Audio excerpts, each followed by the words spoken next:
And we're live. Hello and welcome to our virtual presentation of Science Denial, Why It Happens and What to Do About It with authors Gale Sinatra and Barbara Hofer. This event includes an audience Q&A, so if you have any questions, please use the Ask a Question feature at the very bottom of the screen. You can also vote for any questions you'd like and they'll make their way to the top of the list. And also feel free to type any in the chat and I'll make sure to move them into the Ask a Question box. Also, we have signed copies of Science Denial available. Gale thankfully came to our store and signed a few copies yesterday. So to purchase one, please click on the green purchase button directly below the viewer screen. It will take you to our website. Just make sure to write signed copy in the order comments when you're checking out your cart.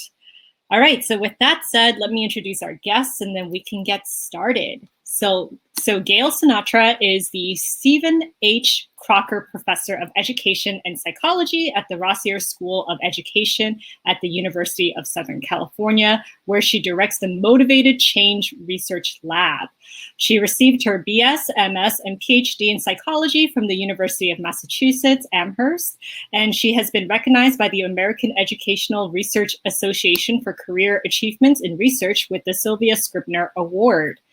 And joining her tonight is Barbara Hofer, who is a professor of psychology emerita at Middlebury College and is a fellow of the American Psychological Association.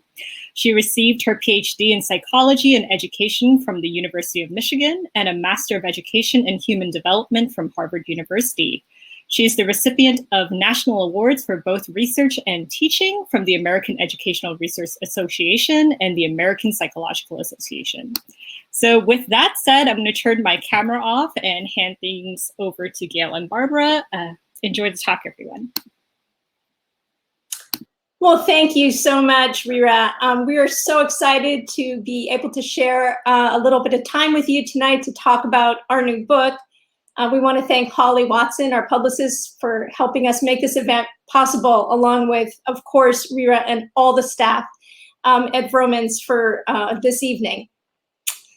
So we want to start by telling you a little bit about ourselves and how we got to work together. We're often asked, how did you end up working together?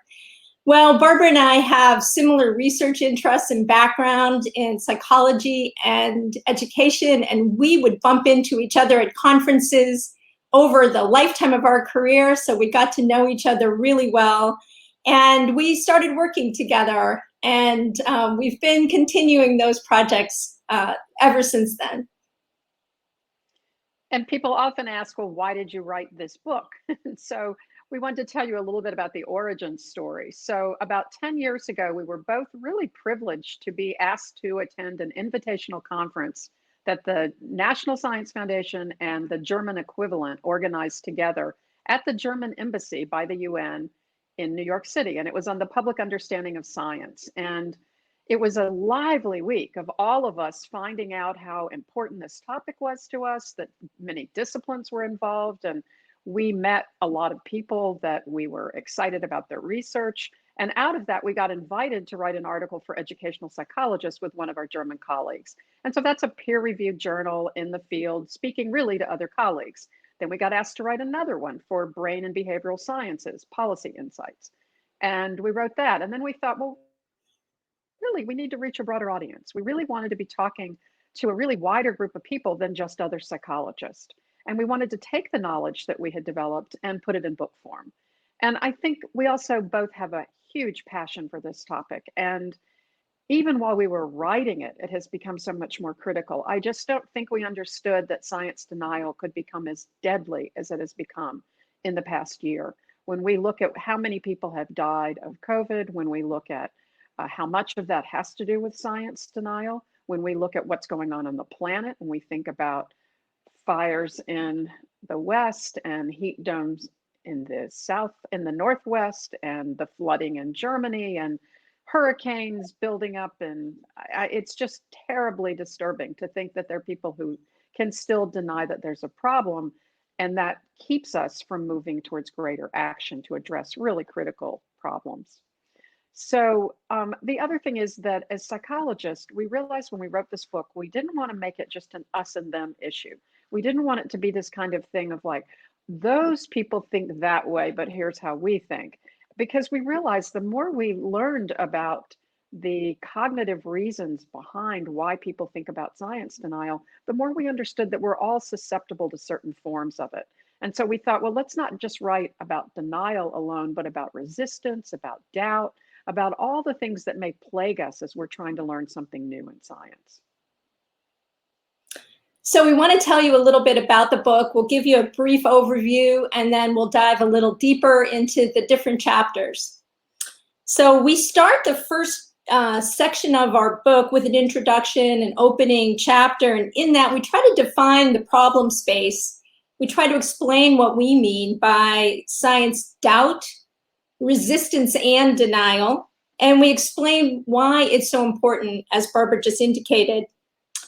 Then we go on and we have two chapters that start with how we make sense of science in our digital world. We learn so much now about science through online and social media, and that really makes a difference in how people think about science. So we explore that in depth. And then we're both educators in our hearts, and so we go on to talk about the role of education and what role does education play in all of this, and what role can it play to help ameliorate some of this challenge. So then the second section of the book, we go on to describe 5 explanations for science doubt, resistance, and denial. And these include cognitive biases. We're going to explain what each of these are in a minute. Cognitive biases, how people think about knowledge and how we come to know information, individuals' motivations and how those are tied up with their social identities, and emotions and attitudes. And then in each of those chapters where we discuss those 5 issues, we have recommendations for how to confront science doubt, resistance, and denial. We don't just want to say what the problem is, we really want to provide some guidance on how to confront these issues. And then we close the book with a chapter that brings all of our recommendations together with action steps. And we detail those action steps for individuals, for educators in K through 12 and higher education settings, science communicators and science writers who play such a critical role in communicating about science, scientists themselves who want to communicate about their work, and policymakers. So what we'll do next is walk you through a brief sampler of what some of these psychological explanations are. And obviously these are further elaborated in the book in some detail, but we just want to give you a little preview of each of the chapters. So one key issue is what psychologists call cognitive biases. And you might have heard about confirmation bias, for example. I think that's in the news a lot. You know, it's so easy to get online to Google something we want to know about, but then stop when we find the answer that fits what we already believe. And probably every person in this audience can come up with an example of a time that they've done that. Maybe they're in an argument with somebody about some issue, and you only go as far as finding what confirms what you already think. And what psychologists have found is this is a human tendency to search for, interpret, and recall what we remember, information that is congruent with what we already think. That's basically how it works. And some of this happens because it would just be exhausting to be vigilant all the time, to be deep thinkers. And psychologists say we are cognitive misers, that basically we seek mental shortcuts. It's a way of protecting our mental energy. So we see an article online with some clickbait headline like "Eat chocolate and live longer," and maybe we share it because we think it's true, we want it to be true, or we think it's ridiculous. I mean, there are all kinds of reasons why people just click and send something out into the world. And we know that the internet and social media have really exacerbated how information gets shared, how misinformation gets shared, and disinformation, and information that just hasn't been carefully vetted. And we devote one chapter just to explaining more about that. But what can you do? So in each of these cases, we want to just offer an example. Well, instead of sharing an article that you haven't spent a lot of time vetting, You can learn to become aware of your mental processes. You can monitor the really quick, intuitive response that psychologist Daniel Kahneman calls System 1. Instead, turn on what he calls System 2. And System 2 is more rational, analytical, the slower mind that stops and processes. And so ask yourself, how do I know that this is true? Is it plausible even? Why do I think it's true? Do some fact checking. Learn to not immediately accept information you already believe. I mean, that's really critical. So if you're making a quick judgment while you're driving, well, hurrah for System 1. System 1 has its perks to be able to do that quick intuitive response. But if you're reading about whether to inject bleach in order to prevent COVID or fix COVID or whatever, it's probably good to slow down, take your time, figure out how valid this is. But what we know is that on social media, people retweet, repost, whatever, often without diving in to evaluate. So be wary and be alert. So another issue we get into is motivated reasoning and social identity. So what's motivated reasoning? Well, motivated reasoning is when we reason toward a desired conclusion, not necessarily an accurate one. So let's take Jack. Maybe Jack is sure that vaccines are dangerous, and so he might give more weight to an article that he read online that makes that claim. And at the same time, he might give less weight to other articles that explain how safe vaccines really are. So that's motivated reasoning. And these kinds of motivations get amplified, and they get amplified through our social identities. We are all social beings, and we align with those who hold similar beliefs to ourselves and similar values. Social media amplifies those alliances because we're all in these information bubbles. And we are likely to see more information that we already agree with and fewer alternative points of view. So living in these information bubbles, they're filtering out information that might be useful to us. And they're keeping in information that may or may not even be accurate, but that we may agree with and click those like buttons and see more of. That's generated by these powerful algorithms that social media uses to get us clicking more and more of that information. But the problem is that if it's misinformation, that can multiply as you share it and others share it. And that's how science denial could actually grow. So you might think that it's easy to interpret a simple graph and that couldn't possibly be influenced by your identity or political views. But in my research team, we did a study and we had individuals look at the same chart and we just relabeled them. And one of the charts was about CO2 rise over time, which is the contributing factor to climate change. And the other was about housing costs. Same graph, just different labels. And what happened was people interpreted the information in the graph very differently based on their political affiliations, with conservatives more likely than progressives to misinterpret and misunderstand the graph when it was depicting CO2 rise over time than when it depicted housing costs. And so when we reason, it's important to look at the facts and watch for those unconscious biases that may crop up as we try hard to reason towards accuracy, but we may be reasoning towards a preferred conclusion if we're not careful. And then our reasoning is going to be flawed. All right, so what actions can you take?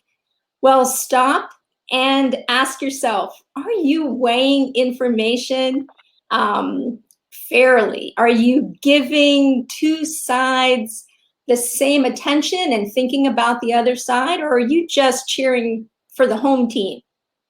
Stop and look at articles that are both pro and con for anything that you're interested in learning about, and it's important to evaluate the source of that information and be open to looking at evidence that conflicts with what you already believe. And remember that individuals have multiple identities. Barbara recently talked to a climate denier, and they chatted about climate change and discovered through the conversation that they're both grandparents. And so they were able to make a connection there. And he opened up in his conversation about his grandchildren's future. And really his concern was more about the economics of how to fix climate change. And that was really the root of his resistance.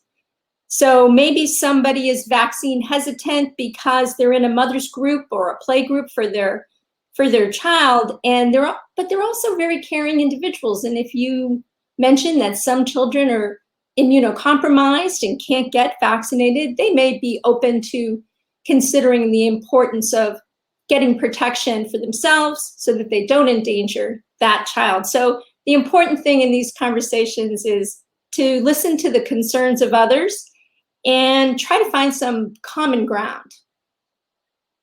Yeah, I just want to add to that, and I've shared this story with Gale a couple times, but there was a yoga teacher in my community who fits exactly the description that Gale just gave of not vaccinating her child until she was 9, because it wasn't until that point that she could shake a little bit free of the mother's group identity and step out of it enough to see that what she was doing was affecting other people. And an immunocompromised child who was in her child's class, the mom had said to her, this is something you really need to think about. And she suddenly realized that it had been a selfish decision on her part to continue with that.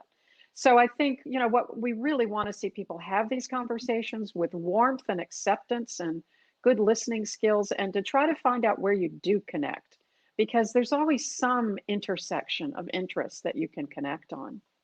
So I'm going to move on and talk about another central issue that can feed science denial and doubt, and that's the beliefs that we have about knowledge and knowing. So what do we think it means to know something? Who do we trust? Where does knowledge come from? That sort of thing. It's what psychologists call epistemic cognition, which sounds a little too fancy. But basically, these are ideas that we have about what knowledge is, and we have ideas about what science is as well. So some people think dualistically, which means that there's always a right and a wrong. And unfortunately, this conflicts with a fundamental aspect of science. So we know that scientists always talk about their findings being tentative. There's always this sense of doing another study, getting more information, collecting additional evidence until there's a preponderance of evidence to be able to make strong claims. And yet this is often really poorly understood, and any sign of uncertainty can get interpreted as a weakness by those who are thinking dualistically. Well, if they're not certain about it, then it's not true. So for example, 97% of climate scientists agree that climate change is caused largely by human activities, but only 57% of the public accepts that statement. And only 20% of the American public, in another study, even believes that scientists are certain about it. I mean, the doubt has been sown by so many people who see to benefit. So Exxon, et cetera, have hired big PR firms to try to manufacture doubt, as Naomi Oreskes and Eric Conway have written about, if you've read those books. But this has really been clear to us in the last year, too, as we fought a novel coronavirus. Novel is such an important word there. We have something brand new happening that people didn't know what to do with, how to treat, how it was transmitted. Remember how little we knew a year and a half ago? And yet somehow people became very critical of scientists for not knowing everything at the outset and for seeing things as too uncertain. So it's a real problem. And I think the other thing that happens sometimes is that science communicators play into this by thinking that they somehow have to talk about both sides of an issue, even when one side is pretty clear settled science. And so the BBC and several other media outlets have begun to prohibit that in regard to climate change, where you might remember that at one point in time, every time you got news about climate change, they also went and interviewed a climate change denier at the same time. And now they do not do that anymore. I mean, this is really pretty clear that that was skewing what people believed. So as a result, people thought it was less certain than it actually was. So what to do? Well, if you're a teacher, a parent, a science communicator, you can recognize that others might be operating with misguided beliefs about science, and you can help them improve in that regard. One of our favorite people whose work we've read in recent years is Lee McIntyre, who's a philosopher at Boston University, and he talks about cultivating a science attitude. And I really love this idea because I think it's above and beyond science classes. It affects everybody. And he defines it as an openness to seek new evidence and a willingness to change one's mind. And I think that's just so important to cultivate in our families, our schools, our communities. Another thing you can do is recognize that very few individuals rely on a single authority. So if we think about what we call in psychology epistemic trust, epistemic means knowledge. So we're looking at what knowledge do we trust, what authorities do we trust. Well, vaccine hesitancy, for example, has been countered by doctors who persuasively contradict erroneous beliefs. They can be trusted by many people. And so one of my relatives had decided not to get vaccinated because he had an underlying condition. And I suggested he talk to his doctor. And when he did, he changed his mind. I mean, the doctor was really persuasive at helping him think about how much he needed to get that shot because of the underlying condition. Also, we can also be affected by friends who've changed their minds. So the yoga teacher that I mentioned has now written 2 columns for the local paper, trying to persuade other people not only to vaccinate their children against childhood diseases, but also more recently, she wrote a piece about why they should get vaccinated for COVID. So clergy can step forward. Also, many people trust their religious authorities, and some have offered places of worship as vaccination sites. So we could see more of that. We do not see a lot of it, but there could be more of that.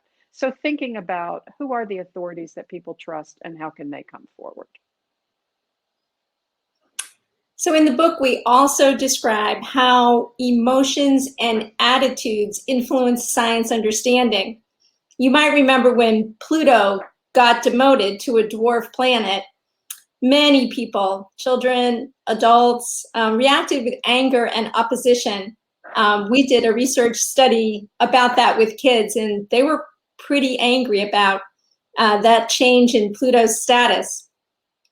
Similarly, reactions to hearing that humans impact the climate can also range from really angry if you don't believe it, or really frustrated if you are concerned that you may need to make significant changes in your lifestyle, or maybe anxious or even hopeless if you think it's too late and you think we can't do anything to prevent more of the change happening to our environment.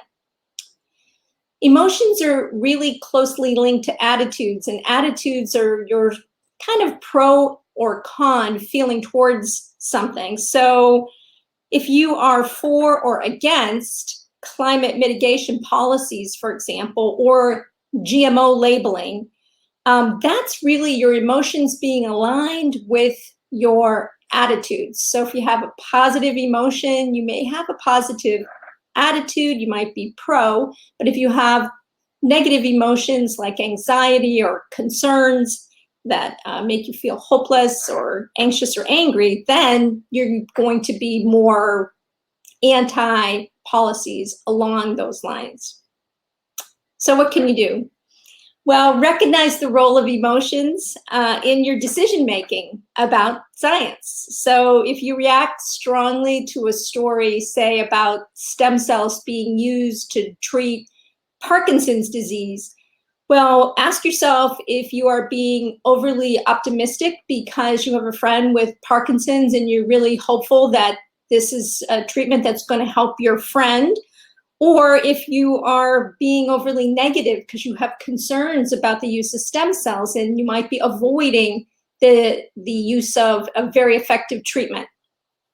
So emotions shouldn't be and really can't be put in a box and separated from our reasoning. That's kind of not how we work as humans.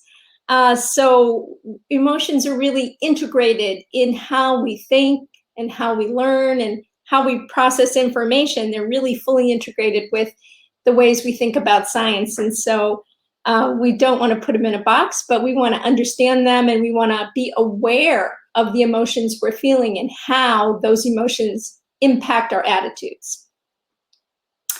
Well, that's our overview of the book.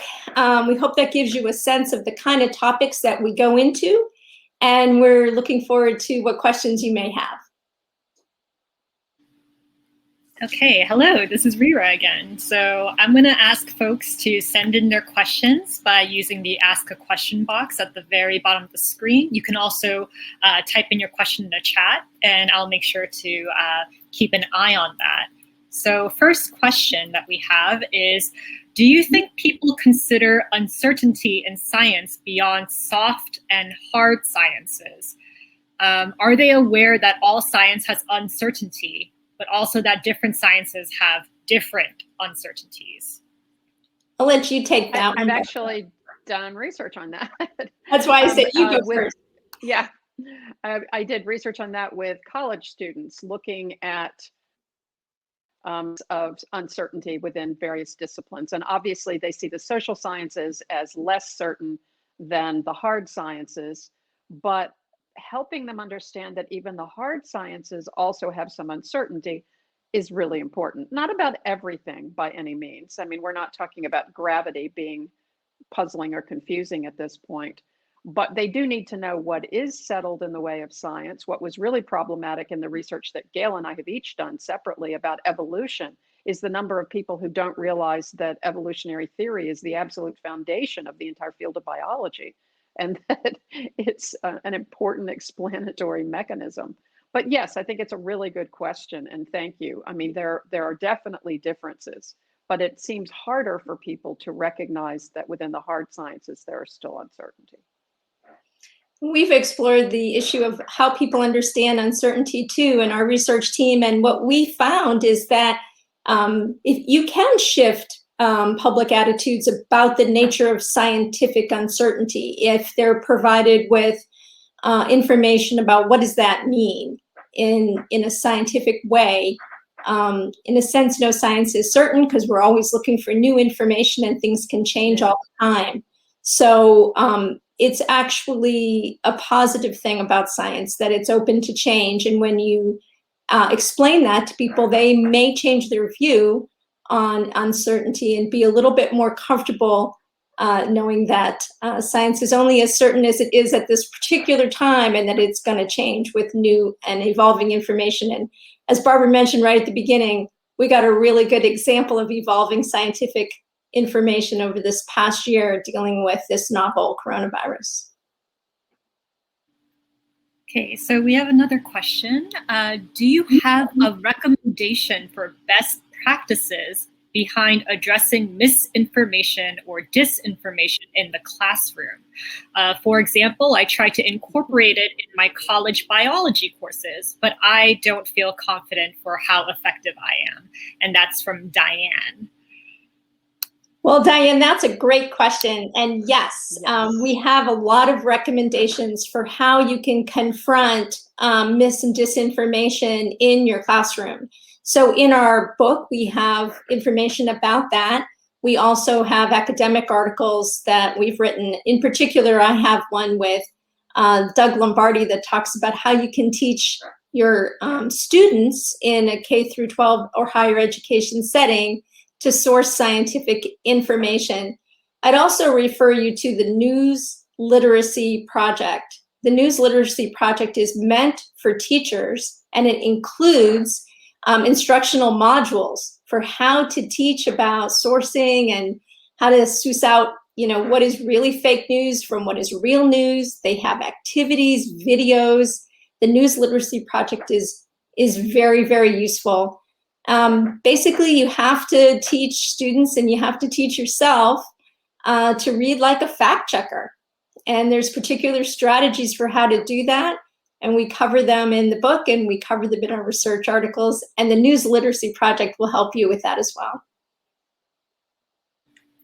I think that answered the next question, which was, what resources should people check to vet information? I don't know if you have any more resources that people can check out. I know fact-checking can be difficult for people who are not familiar with technology, so maybe you can expand on how people can access more accurate information. Well, there's a couple of ways to do that. Barbara, maybe you can share some of the sites. There's different sites that can help you fact check. I think really, though, you have to do a lot of it yourself. For example, this idea of opening up new windows and, even in the incognito mode, if you know what that is, that's a mode on your search engine that doesn't let the computer know what else you've searched for, so it won't just give you the same information. And opening up multiple screens and trying to see, is this piece of news that you just heard being shared by other and more reputable sources?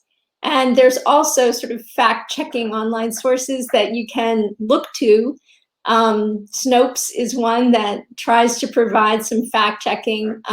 There are others, but it does take a little bit of work. It isn't easy, and that's why we end up sometimes falling down these rabbit holes.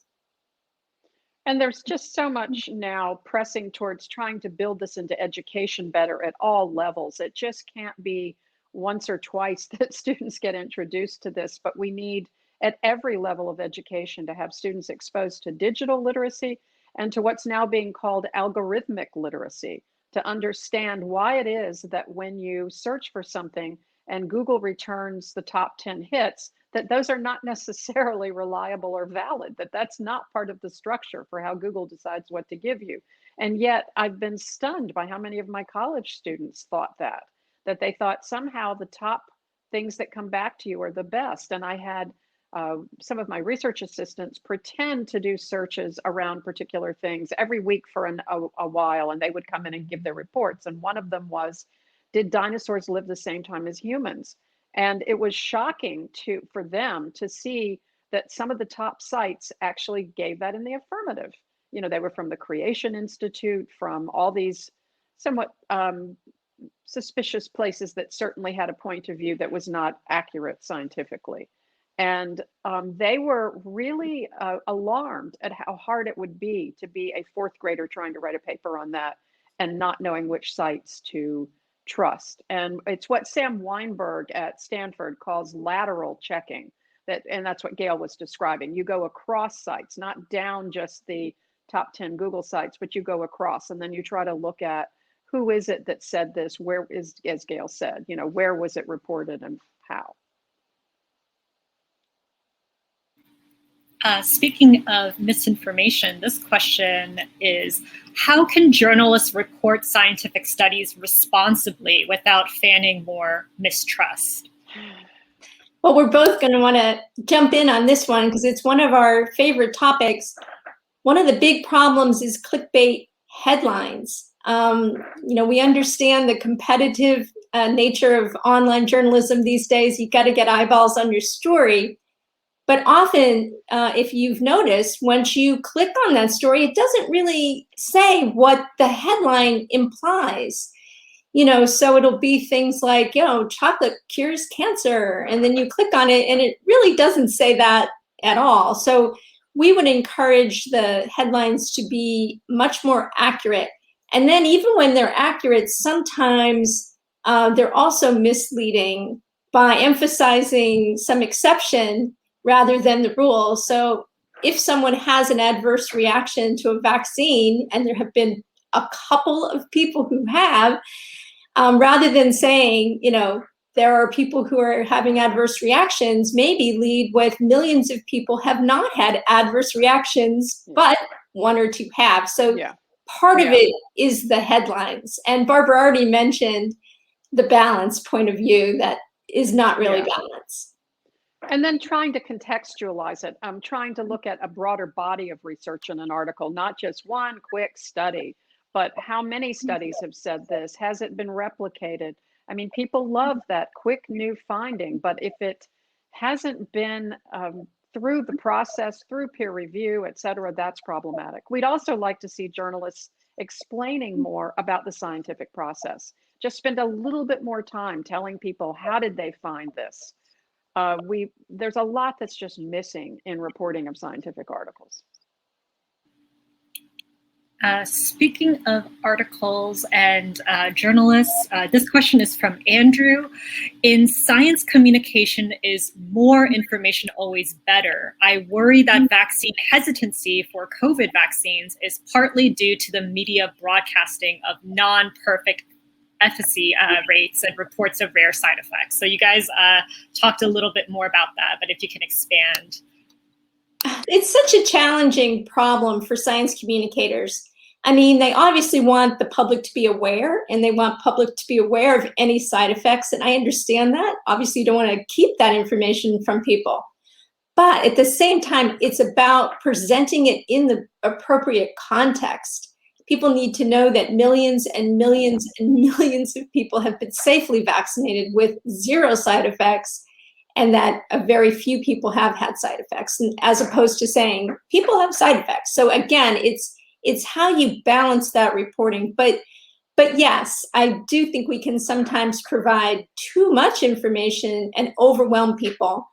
We do need to provide information they need to know. And obviously, full disclosure of important information is key to creating trust. But we also don't want to focus on one aberration and write a whole story about it, rather than contextualizing that within the broader success rate that, for example, the COVID vaccine has had. You talked about algorithmic literacy earlier, and this is a question from Neil. Like, it seems like the public doesn't know what algorithms even are. How can they become more literate in that subject? Yeah, a really, really good question. So the Pew Society for, Pew Charitable Trust for Society and the Internet, something like that, whatever the organization is, has done all this research on how little people really do know about algorithms, and has promoted the idea of algorithmic literacy, of saying that people first need to know what an algorithm is. It really is this very simple way to solve a problem. I mean, a recipe is an algorithm, but algorithms that run behind search engines are another issue altogether. I mean, what they do is figure out, for example, if you like this, you will like that, that kind of thing. Or if you clicked like on this Facebook post, then you should see more of this. I mean, we need to know that it's this hidden, proprietary, secretive kind of thing running in the background of our lives. And what Pew has said is that there are going to be two classes of people who understand algorithms and people who are just used by them. I mean, it's really critical that we have more of an understanding of it, and that the shocker is just how little people really do know about how they work. And we do talk about people falling down a rabbit hole of misinformation, but the truth is they actually get pulled down a rabbit hole of misinformation, because they may be just innocently searching for appropriate information. They want to find out about if the vaccines are safe, or, as Barbara mentioned, they have a pre-existing condition. Can I take the vaccine? So they go online fairly trying to search for that information. If they do click on one misinformation article, they'll be shown many more misinformation articles. Yeah. And so then they get really pulled down this rabbit hole of misinformation by these algorithms. So we say they fall in, but they actually get pulled down. And I think you saw today, just today, it was either today or yesterday, even President Biden was speaking about the misinformation that's out there and how we really have to be more responsible in taking some of that down, because it really is misleading people on safety and health issues. And I think this is a good point to say that we don't see this as just an individual issue, that we're also aware that big tech has a lot of responsibility in this regard. And one of the examples we like is that both Pinterest and Twitter responded a few years ago to the discovery that people were getting anti-vax information off their sites. Pinterest was the #1 site for people to find an anti-vax community, amazingly. But what they both did was set up a system so that anytime somebody searched for anti-vax, they got immediately notified about where to go to get accurate information. Here's the CDC link, here's the WHO link, here are all the places you can go to get accurate information. And I think we're starting to see more and more of that happen, but it is a drop in the bucket. And there's a lot that the big tech firms could do to keep this cleaner and keep it more effective in steering people towards accurate scientific information. All right, so we have a question from Imogen. How can kindergarten to 12th grade STEM teachers incorporate these strategies to discuss controversial science topics in the classroom?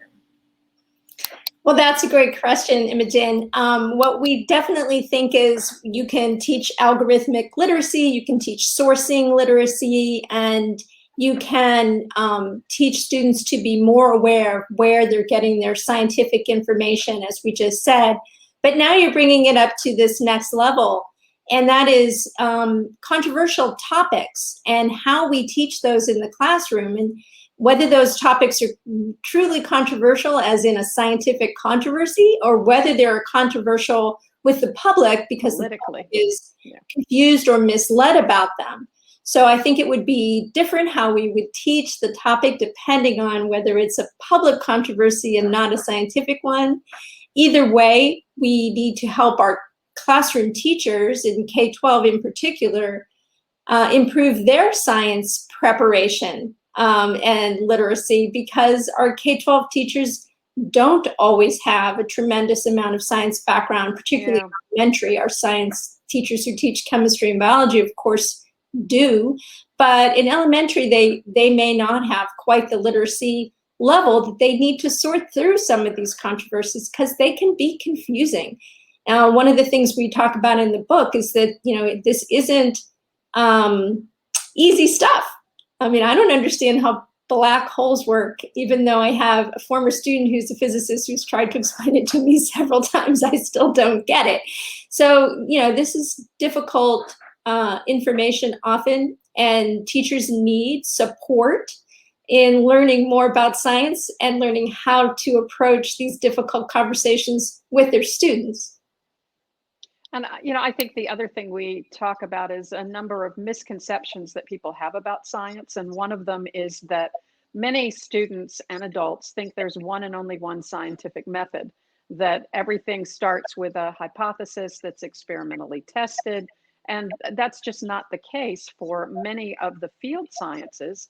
If you think about all the things we know from geology or about climate change or astronomy or those sorts of things, those are not done in that very traditional controlled lab setting kind of environment. And so often students are puzzled and confused and see something as controversial that maybe isn't, because they don't understand how scientists know that. Gale and I both did Pluto studies at the same time, completely coincidentally. And we were just fascinated by the kinds of things that people would say. I mean, I had a student who said, well, they can't possibly know that. You can't know if Pluto's a planet unless you go there. That she imagined some experiment that had to take place on Pluto, which is hilarious. But there are a lot of misconceptions about science that need to be addressed in addition to talking about these controversial topics. But thank you, good question. And the last thing I would say is that, of course, we want to engage students in doing science themselves. Students as young as kindergarten can engage in science themselves.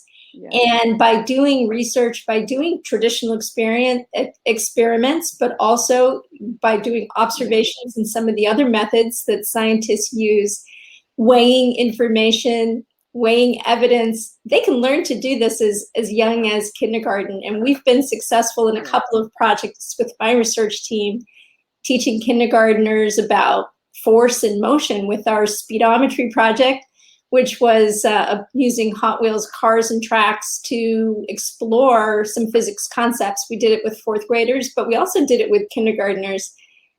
Kids are naturally inquisitive and can learn a lot of these topics. And the most important thing is they learn to adopt what Barbara said earlier, a scientific attitude. All right, so we are winding down. So if you guys have any more questions, now is the time to submit them. This next question, we talked about misconceptions earlier. Sometimes people's culture, religion, and traditions conflict with what science says. And this is not just for hard science, but also soft science like mental health. How does one persuade others to consider the scientific data in those situations? That is an extremely important question. I have worked with researchers from Arizona State, Sarah Brownell and Elizabeth Barnes, teaching evangelical Christian students about evolution. And that's a good example of students who may feel that or may have been told that their religion is in conflict with science. So how can you proceed with instruction with those students? Well, my colleagues I just mentioned, and along with myself and some others, have explored that. And one of the strategies that they use is to bring in scientists who are people of faith, often the faith of the students. And those are more trusted sources. And they can talk about how they, as scientists, have resolved any conflict that either was perceived or that they felt or had been told by their own clergy, and have gone on to be successful practitioners of science and people of faith. Okay, so that seems to be our last question. So I'm going to turn my camera back on. All right. So thank you so much, Gale and Barbara. That was such an educational talk. I'm sure people who are watching learned quite a lot just looking at the chat right now. It seems like everyone enjoyed the talk. Again, we do have signed copies available. To request one, just click on the green purchase button directly below the viewer's screen. It will take you to our website where you can complete your purchase. Just make sure to write signed copy in the order comments so that we can reserve that for you. And for those of you who tuned in late, don't worry, a replay of this talk will be available once the broadcast ends.